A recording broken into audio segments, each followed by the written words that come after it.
Just a quick video on milk, goat's milk. I watched a video of somebody, I don't remember which one it was, they were talking about their goat's milk and how it, they hadn't been feeding their goat anything special and how it tastes a little bit different, but they'd been drinking 2% milk. So 2% milk is definitely going to taste a lot different than your raw milk.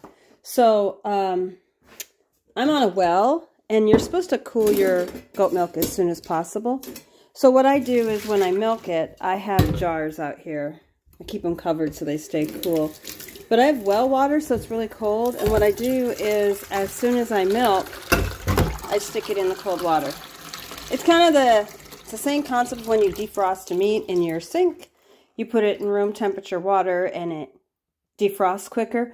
Well, doing this, submersing it in the cold water also, and it's not so cold that it's going to crack the jar because it's, it doesn't come out of the goat at 150 degrees. But that's how I get mine cooled. And I cool mine before I even leave the barn. So I normally will milk one teat and then I will pour that into the jar. And then I'll stick it in the cold water. And then I'll milk the other teat and then I'll pour it into the jar. And then continue to run cool water over it. And then while I do my chores, my barn chores, will clean their stalls and feed them and give them all their grains and their oats and their supplements. I'll come back in periodically and refill the cold water, pull it out, put more cold water in, maybe maybe swish it around a little bit in case there's warm milk in the middle. And I'll put my finger in here, and if it's getting warmer, then I know that the milk still isn't ice cold. I also use a coffee can. It's deeper, as you can see. It's got a lot more cold water, so there's more coldness around it, but it's already cooled and I'm close to getting ready to go in the house. So there's our mineral thing. I had no idea that the minerals for goats would stick so badly into the bottom of the, look at that. It doesn't want to come off, so you end up having to soak it if they don't eat it right away and get it all. Yeah, so that's why there's Dawn out here and everything, so that I could scrub everything up. And I forgot to bring towels out. I brought them in to wash them, and now I need to remember this evening when I come back out to milk tonight to do that. But I wanted to show you how to cool your milk quickly. You don't have to run into the house. I suppose you could. The other option would be to have a fridge out here, but I can't see the economic aspect of having another fridge out here. And in all honesty, it's in the 30s and going down to the 20s at night now here in Michigan, so I don't need to worry about cooling it. I could just set it outside in the hallway and it'll cool right down. In the summertime though, I can use this because, like I said, I'm on well water, so my water comes up pretty cold. I know when we lived in Texas, running water out of the tap was the hardest thing I got used to, was not having cold water on the tap.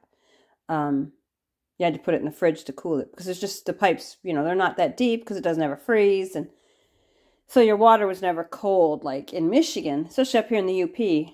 My water's cold when it comes out of the tap. You're not going to fill up a sink full of stuff and put your hands in there just with cold water and think that you're going to be okay. You're going to be cold. So there's an option for how to cool your milk off really fast. And then you just take it in the house with you. That's left over from the masking tape. When I put my milk in the fridge, when I bring it in, I filter it and then I put it in the fridge, and I always put masking tape on it so that I can label what day it is. And today will be the 12th. It'll be 11/12, and it'll say AM because this was the AM milk, and then the PM will say PM milk because I'd like to make butter, but I don't think I'm gonna be able to separate the cream without a machine, and I don't know if I'm gonna do it enough to warrant spending almost $400 for a cream and milk separator. And I know Justin Rhodes has just showed that they had a $1,200 one and it broke. And yeah, I'd be highly upset if I spent $1,200 on a piece of equipment and it breaks right away after using it. That's gonna upset me a lot because I need stuff that's gonna last. I don't have an extra $1,200 floating around just to go, oh well, it broke, I'll just buy another one. No, I need products that have a little bit more precision tooling to the products so that I know they're not gonna, because I can't imagine it. He said they got metal shavings in the milk and the cream, and that's awful. That'd be a nightmare. So that's beside the point. So here you go, cooling off your milk really quick. I know my sink is dirty, but I'm not done. And It's not in the sink. It's in that container, and that's the container I milk in. So there you go. Have a good afternoon, guys. Bye.